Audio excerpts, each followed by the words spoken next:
Hi, my name is Leslie from Berry Birdy, and today I'm going to share with you how to make this micro mini Christmas tree quilt.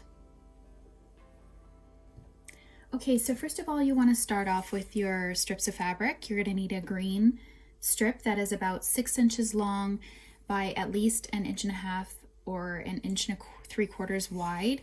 Same with a white strip or a blue strip, just so that it looks like blue sky around the tree. And you want to sew those two pieces together and then press the seam towards the green fabric. Once you've done that, then you cut them into tiny little 1/2 inch strips. Now these are just slightly bigger than 1/2 inch, and then you need at least 8. You're also going to need 2 pieces for the bottom of the stem and some brown fabric. Now, I didn't actually have brown fabric, so I just happened to have this piece of football fabric, and I just cut a little square out of it. So with teeny tiny little pieces, you can get away with other little designs because you won't see them in the finished product.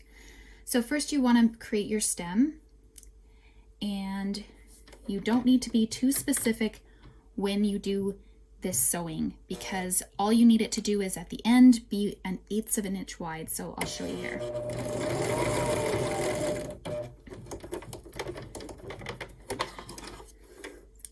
So first of all, you just need to stitch on one side of the seam, and then the opposite side is where you're going to actually figure out how wide you want your stem to be. So I will sew it from this side rather than this opposite side, because then you can see how wide it'll end up being.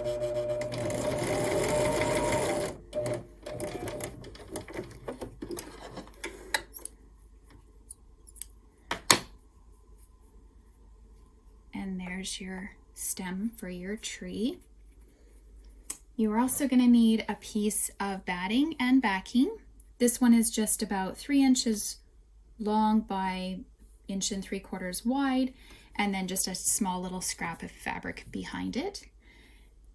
Then you want to just take your stem piece and lay that right in the center bottom. And you may want to press that if you want it to stay in place. Mine looks like it's staying there quite well. Then you want to just take your first little strip here. Now you need to start with the green at the top, so at the top of the stem, and then the white at the bottom. And you may want to have it short at the bottom, longer to short, or just start with long, shorter, shorter, shorter. So you just decide how you'd like it to start, but you do need to cover the very top of the stem. That's the most important thing. So I'm just going to kind of layer it where I think will look good. Put it on at a 45-degree angle, and then sew it on.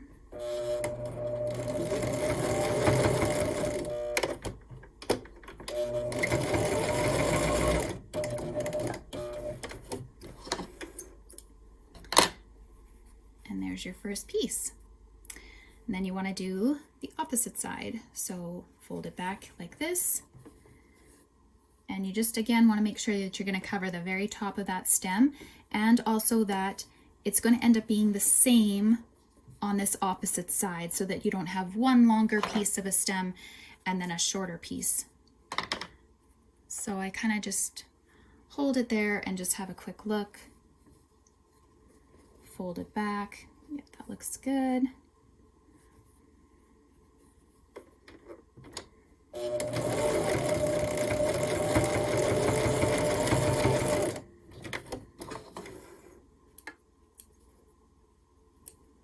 So we're doing a quilt as you go technique, which means as you're sewing, you're actually quilting the project as well. So you're sewing through all of the layers at the same time.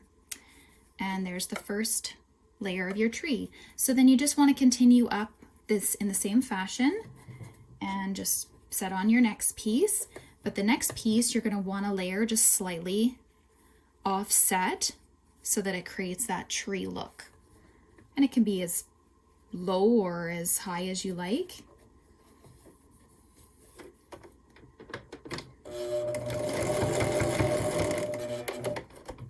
And I'm sewing about 1/8 of an inch seam.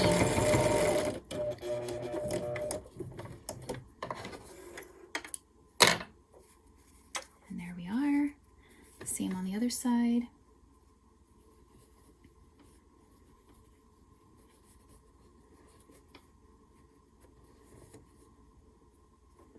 Again, just kind of have a look at how it's laying to make sure that it's the same, and then just keep on doing this all the way up the tree.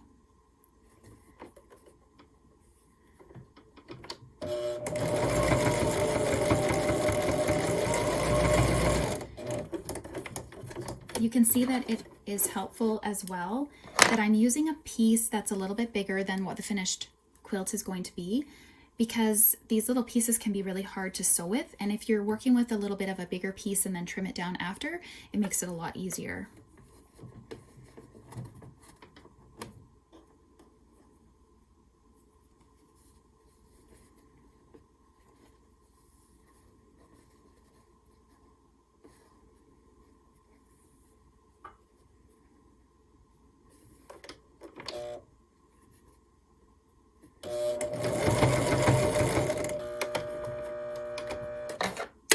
Using a tiny little pair of scissors to help guide the pieces in can be helpful too.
Okay, so now once you've finished your tree, you may want to just put a little bit of the dot fabric, the white dot fabric or blue, just for the rest of the way up so that it just focuses around the tree rather than making the tree go all the way up to the top.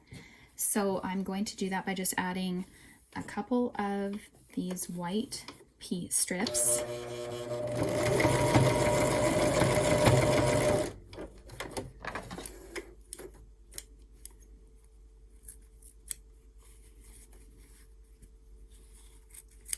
And you can see I'm just trimming as I need to. I might have to do just 1 or 2 more here.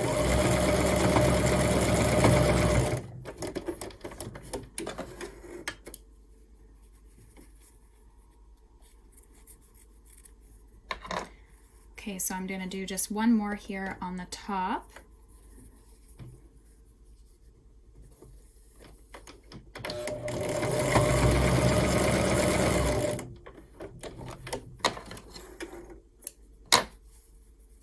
Just like that, and then 1 on the other side.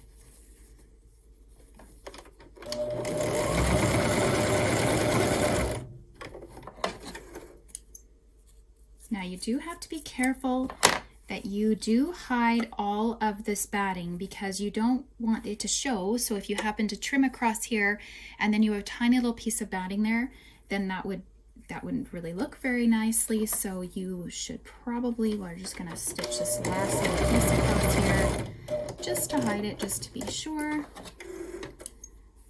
I think the other corner is gonna be okay though.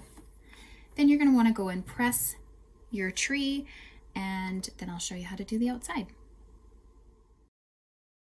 All right, so we're ready to finish off our quilt, and I've just drawn a line around where I would like the little mini quilt to be finished. And before I trim it, I actually will stitch it just slightly inside this drawn line.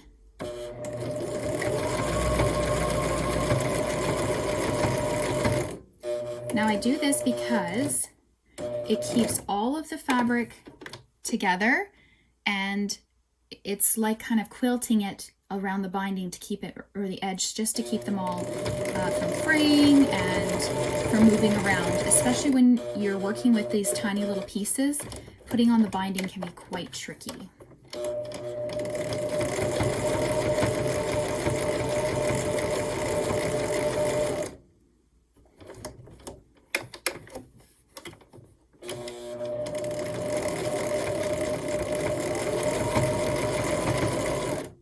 Okay, once I have that sewn, then I'm ready to trim all the way around.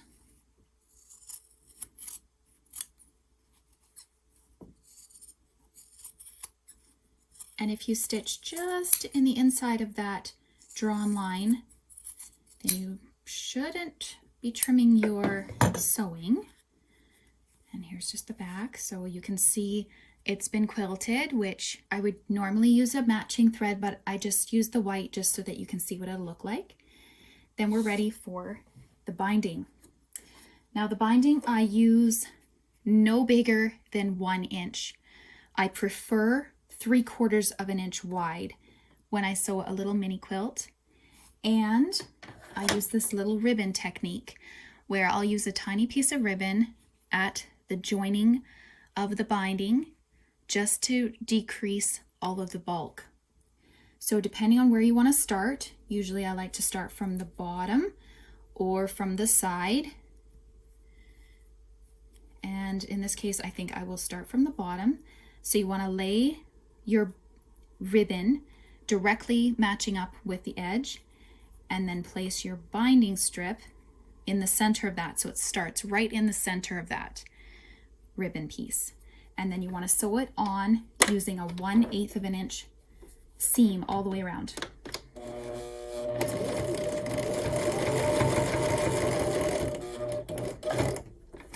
Now, I usually will pull out my thread at the corners and make my corner just like a normal quilt. This does create a little bit of a loop here on the thread, but I do that because I like to try to get the best point that I can with the corner. If you have a better process or something else that works for you, that's totally fine.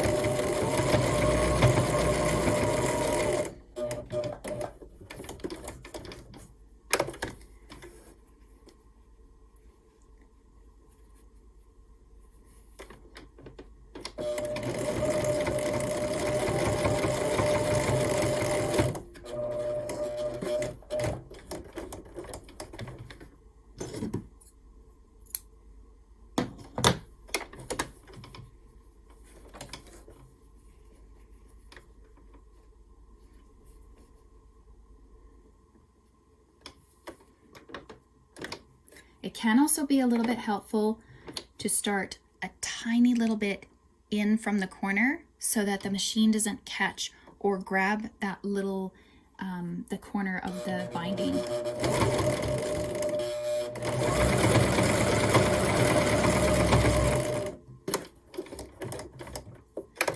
Okay, so now that we have that little ribbon piece there, we can actually trim the edge to match that edge.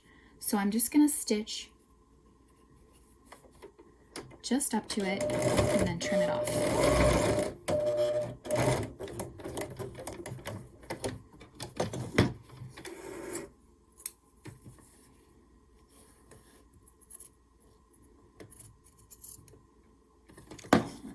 Okay, so we're ready to turn it over.